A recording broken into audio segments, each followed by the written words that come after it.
Story 1: The Intruder in the Basement.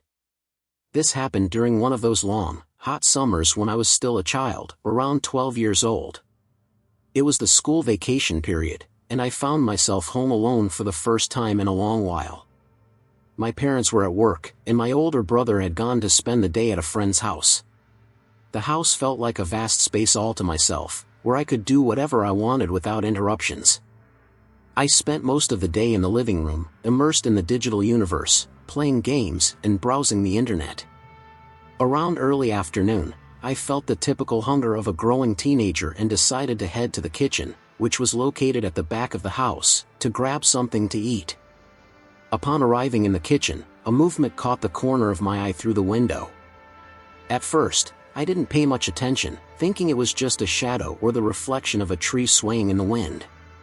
But when I looked closer, I saw that it was, in fact, someone walking slowly through the yard. The man, wearing a dirty construction vest and a worn-out hat, seemed completely at ease as he walked around our yard. Instinctively, I thought it might be the meter reader, who occasionally showed up to check the gas or electricity usage. However, something in his behavior made me hesitate. Despite a slight restlessness, I returned to the kitchen and tried to ignore what I saw, attributing my concern to the fact that I was home alone. However, after a few minutes, curiosity and anxiety took over me again. I went to check by the window if he was still there. To my surprise and growing discomfort, the man was still in the yard, this time much closer to the basement window. This was definitely not normal. Something about the way he moved, slowly and deliberately, as if he were inspecting every detail, sent chills down my spine. I decided I needed a better view of the situation, so I cautiously moved to another window on the upper floor, hoping to observe without being seen. Unfortunately, in the haste and nervousness of the moment, I ended up bumping into an empty can that was on the kitchen counter. The metallic sound reverberated through the house, loud and shrill, making my heart race. Out of the corner of my eye, I saw the man react instantly to the noise. He quickly moved away from the basement window and, in a seemingly casual manner, left our yard, walking down the street as if nothing had happened. His steps were calm, but the urgency in his escape betrayed that he knew he had been noticed. Although the relief of seeing him leave was immediate, suspicion and fear lingered. That night, still disturbed by the experience, I decided to sleep in the basement, near the window so I could watch the outside in case the man decided to come back. The silence of the night was interrupted by a subtle, but unmistakable noise. Lying in my makeshift bed, I heard a light scratching at the basement window. My body froze in terror when I realized the man had returned. With a trembling hand, I reached for the switch and turned on the light. The unexpected brightness seemed to surprise him, and he quickly retreated, disappearing into the darkness. In that moment, I knew that the danger was real, and the tranquility of the house would never be the same. I never saw him again, but the memory of that summer, and of the man who tried to enter our house, stayed with me like a persistent shadow, a constant reminder of the fragility of the security I believed I had. Story 2: The Man on the Stairs. During my college years, the routine of returning to my parents' house during the holidays always brought a sense of comfort and familiarity. It was a time when I could disconnect from the stress of exams and classes and immerse myself in an environment that, although it had been the same since childhood, always brought something new with each visit. My parents, who were already used to my seasonal presence, rarely went down to the basement, which had become, in a way, my personal refuge. That space was my domain, a place where I could organize my things, relax, and disconnect from the world. On one of those visits after the end of final exams, I returned home exhausted but satisfied with the idea of being able to spend some time in the basement, where I always found a kind of tranquility. That afternoon, the house was quiet. My parents had gone out to take care of some things and wouldn't be back until later. I took advantage of that time alone to unpack my bags, organize my clothes, and watch some shows on TV, trying to distract myself and relax. While I was absorbed in my own routine, an unexpected sound caught my attention. It was a noise coming from my room in the basement, something that sounded like a cabinet door slamming shut. The moment the sound echoed through the space, I felt my heart race. That was the kind of noise that should have been impossible in an empty house, yet there it was, disturbing the calm that I valued so much. For a moment, I was paralyzed by indecision. Part of me wanted to immediately check what had caused the noise, but another part, perhaps more prudent, decided not to investigate. I tried to rationalize what could have happened, maybe a misplaced object, maybe the wind, although, deep down, I knew that the basement wasn't prone to drafts. Opting to follow my intuition, I went up to the living room on the upper floor, trying to convince myself that I was just exaggerating. The house felt calm, enveloped in the typical silence of an ordinary afternoon. However, what happened next defied any logical explanation. I heard footsteps. Heavy, dragging footsteps echoed up the stairs that connected the basement to the upper floor.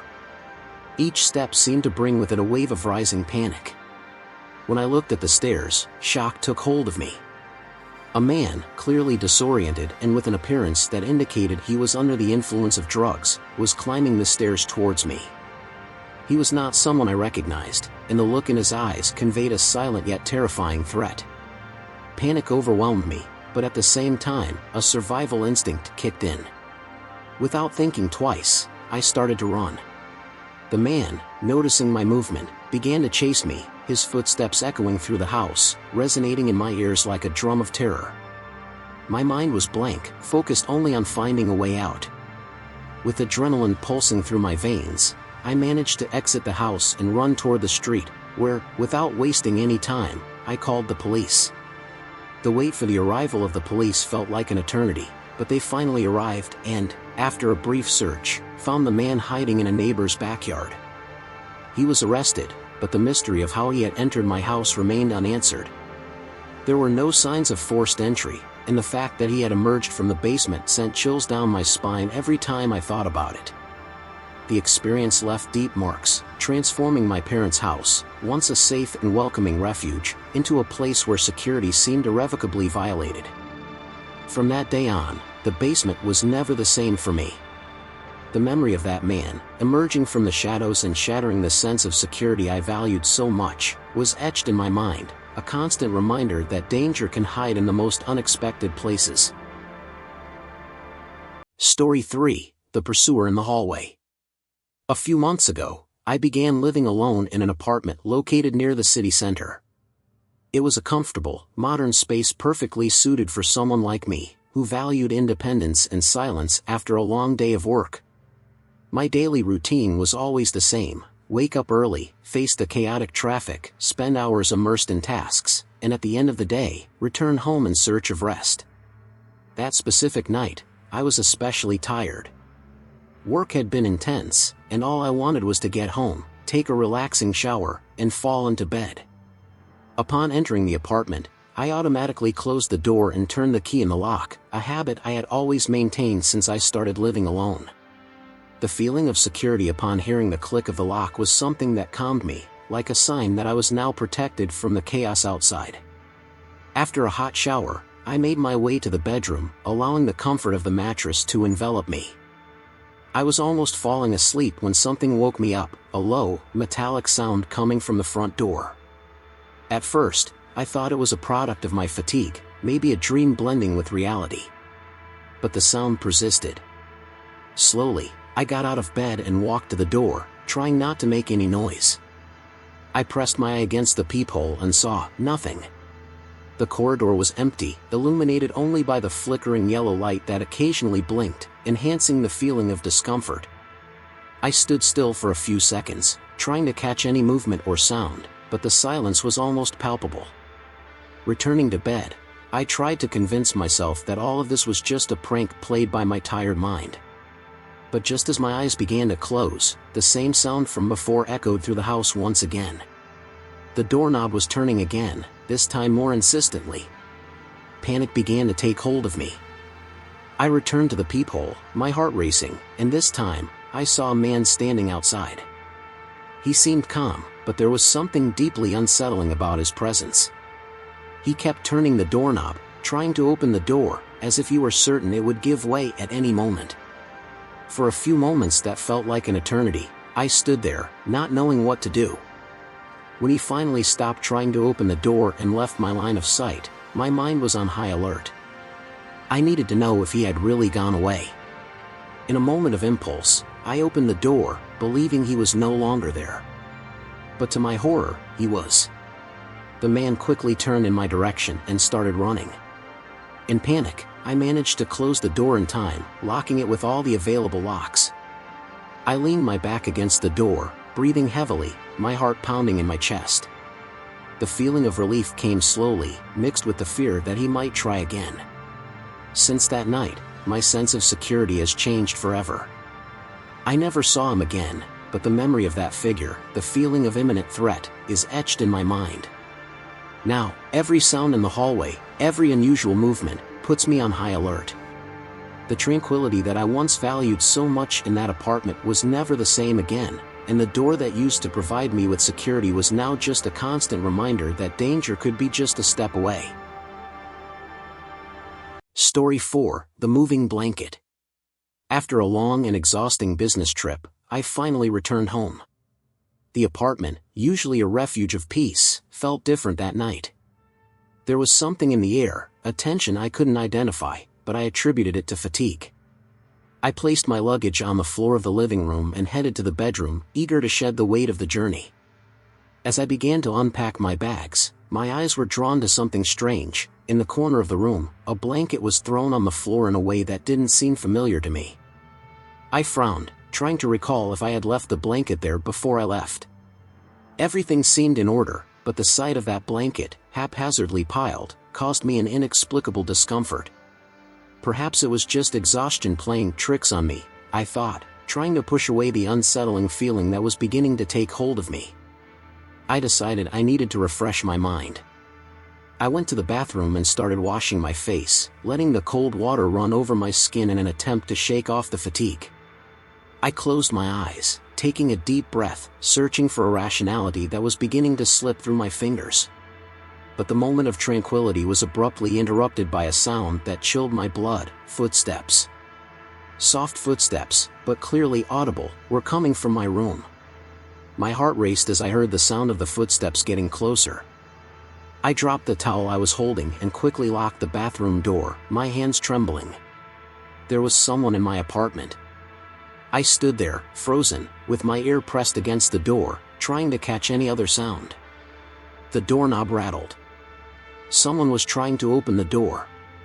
My mind was spiraling, thinking of all the possibilities.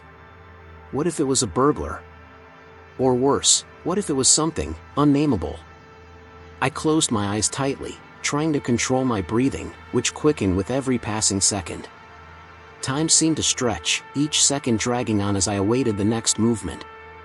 Then, the sound ceased, replaced by the distant noise of the front door of the apartment opening and closing. I waited a few minutes, which felt like hours, before gathering the courage to unlock the bathroom door. Each step toward the bedroom felt heavy, as if the air around me was thick. When I entered the room, I felt my stomach churn. The blanket that had been piled in the corner was now spread out on the floor, as if someone had rushed past it. But what terrified me the most was the total absence of any sign of an intruder. Everything was in its place, except for the blanket. The silence in the apartment was oppressive. Whatever had been there before was gone, or was just waiting for me to let my guard down. That moment, that night, planted a seed of deep fear in me. I spent the rest of the night sitting on the living room sofa, lacking the courage to return to the bedroom. The hours dragged on until dawn, when I finally allowed myself to fall asleep, exhausted and still disturbed. But since then, the fear that something inexplicable was lurking in the shadows of my own home has never left me. Story 5: The First Time Alone. That Friday night, a sense of freedom washed over me. My parents had gone out for dinner, and I, at just 10 or 12 years old, was eager to enjoy my time alone at home. The house was quiet, a perfect invitation for a gaming marathon without interruptions. The lights were dimmed, with only the glow of the TV illuminating the room. The security I felt being alone was comforting. After all, my parents trusted me to take care of the house. I felt mature, independent. The game was at a crucial moment when an unexpected sound made me freeze. At first, I thought it was my imagination, maybe the wind or some random noise. But the sound repeated, this time clearer, the back door slowly opening. A shiver ran down my spine. I knew my parents hadn't returned, so who could it be? The silence of the house was broken by that soft yet disturbing sound of the door moving. My heart started to race. Every shadow, every sound seemed amplified. I knew I had to act fast. Without thinking twice, I turned off the video game. The silence that followed was almost deafening. I ran to my room, trying not to make a sound. Fear began to seep into my thoughts, but the only thing I could think about was finding a safe place to hide. The closet in my room, a place I once considered my refuge for playing, now seemed to be the only place where I could protect myself. Inside the closet, the air felt heavy. The darkness was almost absolute, with only a sliver of light coming through the cracks in the door. I could hear my heart pounding in my ears, each beat louder than the last. That's when I heard footsteps upstairs. Someone was there. Someone who shouldn't be. Each step was torture, every movement made the floor creak in a way I had never noticed before. I was completely paralyzed, afraid to make any movement, to breathe too loudly. The footsteps continued, getting closer and closer. The sound was approaching my room. I knew the person was there. The creaking of my bedroom door being opened slowly made my heart stop. Whoever it was, they were just a few meters away from me. Through the cracks in the closet, I saw a shadow moving. The person was in my room, inspecting the place. I curled up as much as I could, trying to make my presence insignificant, invisible. Time seemed to have stopped. The person stayed in the room for what felt like an eternity. I couldn't see much, only hear the faint sound of the breathing of whoever was inside. The tension was unbearable. Fear began to morph into a terror that froze me. What did this person want? Why was I in my room? I knew that if I made the slightest sound, I could be discovered. I was at the mercy of that unknown presence. Then, as if my thoughts had been heard, the most awaited sound of the night echoed through the house. The garage door opened. My parents were back.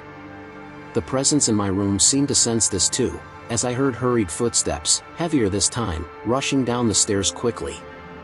The silence that followed was almost deafening. I waited a few more moments, making sure I was alone, before stepping out of the closet. When I finally stepped out, my breath was quickened, and my hands were trembling. The first thing I noticed was the door to my room, now wide open. The environment felt different, as if it had been violated. I ran to check the doors and windows. The back door was open, but there were no signs of forced entry. The person had entered and exited as if they knew the house well. A chill ran down my spine when I realized that, even after everything, I was completely alone at home.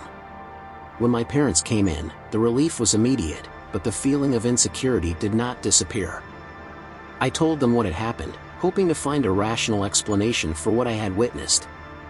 They inspected the house, locked the back door, and tried to reassure me by saying it could have been an animal or the wind. But I knew it was something much more sinister.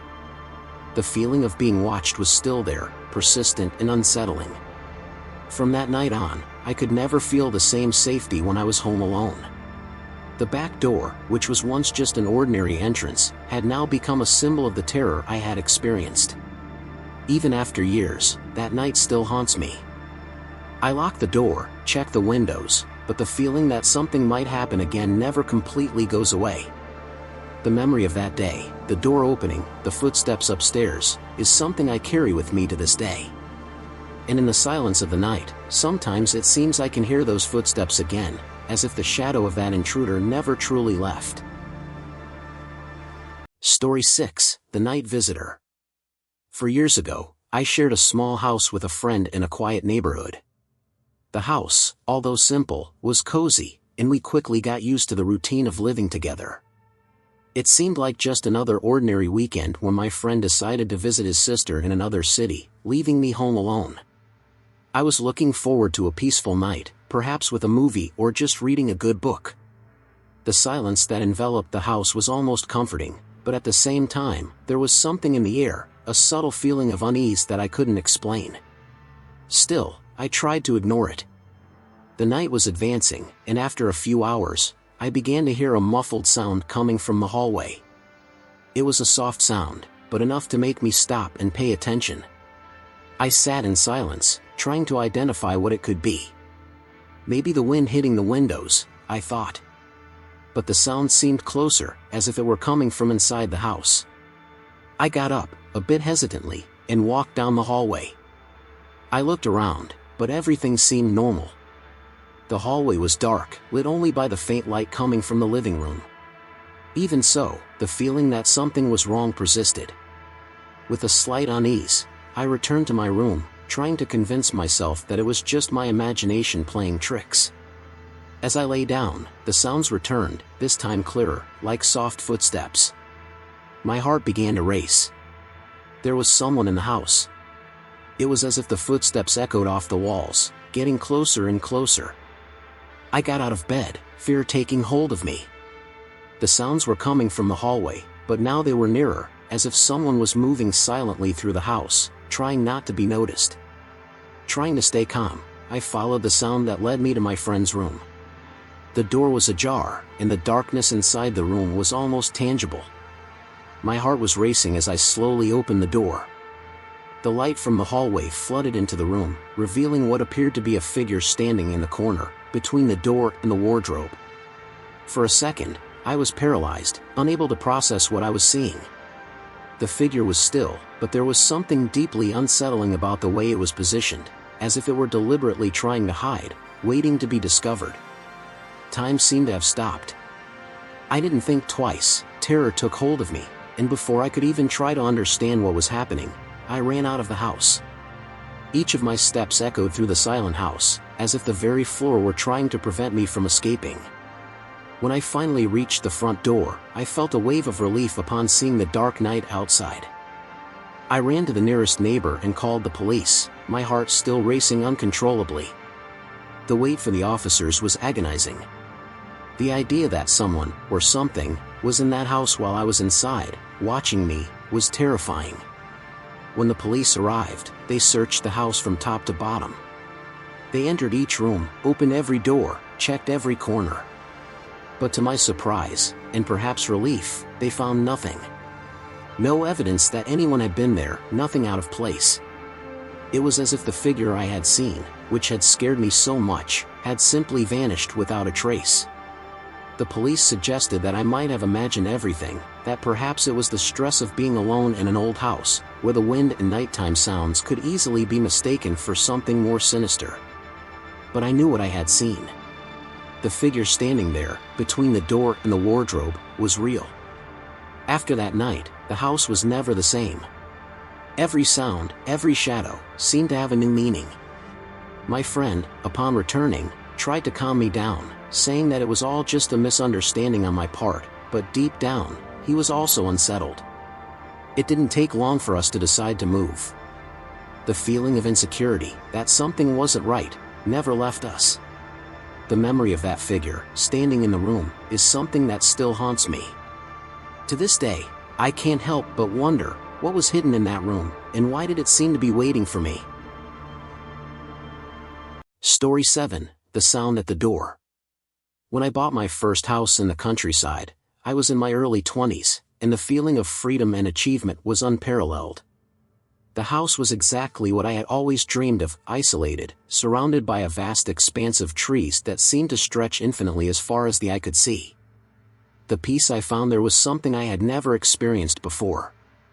The days passed quietly, with the songs of birds and the whisper of the wind in the trees as my constant soundtrack.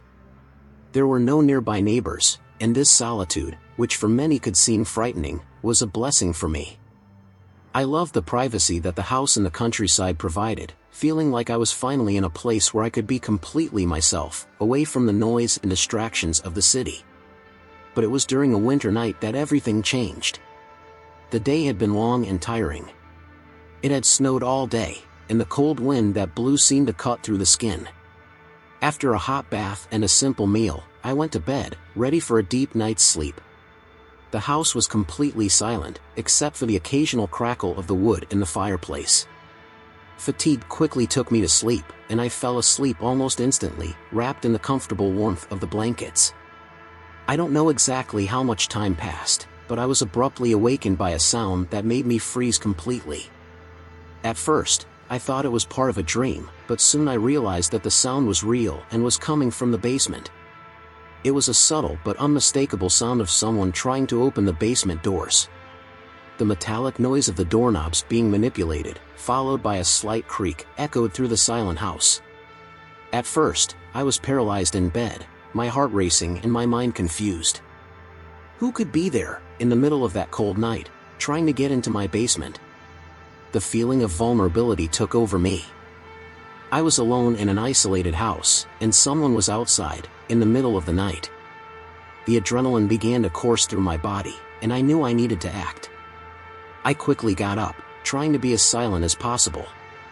Each step I took seemed to echo through the empty hallways, as if the house itself were alerting about my presence. I grabbed a flashlight that was beside the bed and, with trembling hands, began to descend the stairs towards the basement.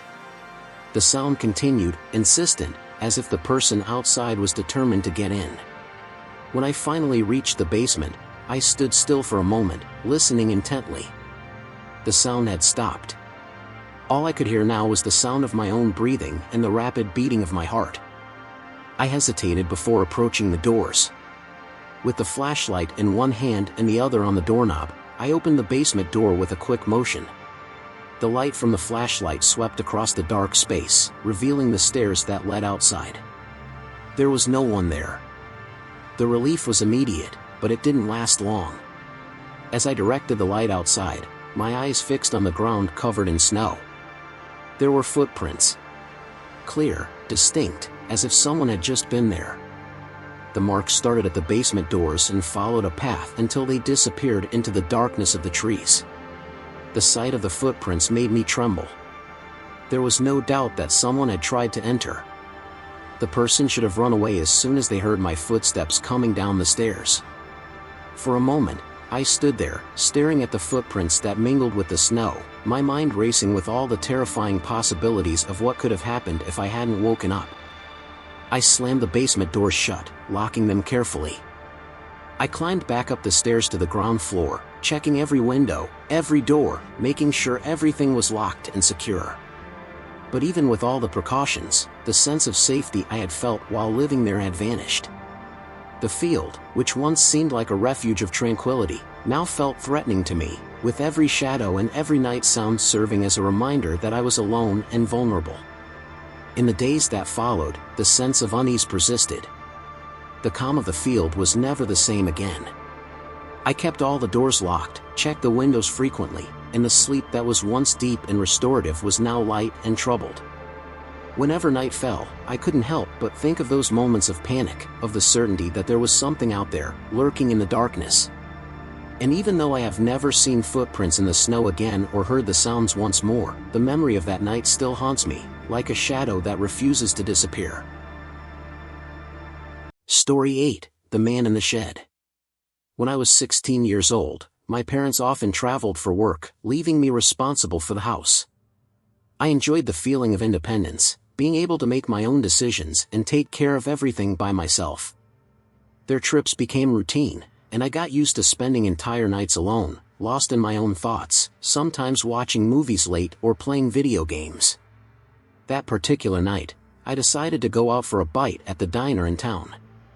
It was an ordinary night, nothing out of the ordinary, and as usual, I placed my order and sat down at one of the tables by the window. The movement was calm, and the atmosphere had that typical small-town vibe where everyone knows each other. While I waited for my food, I noticed a man sitting alone at a table in the corner, eating slowly. Something about him caught my attention, but I couldn't quite put my finger on it.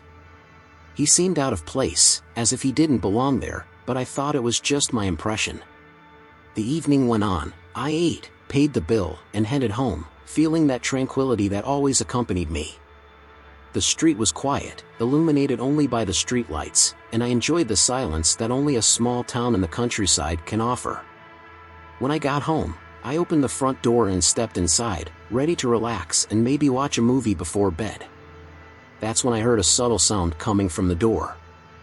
I stopped in the middle of the living room, listening intently. It was as if someone was trying to open the door, but carefully, trying not to make noise. My heart started to race, and the tranquility of the night was replaced by a feeling of alertness.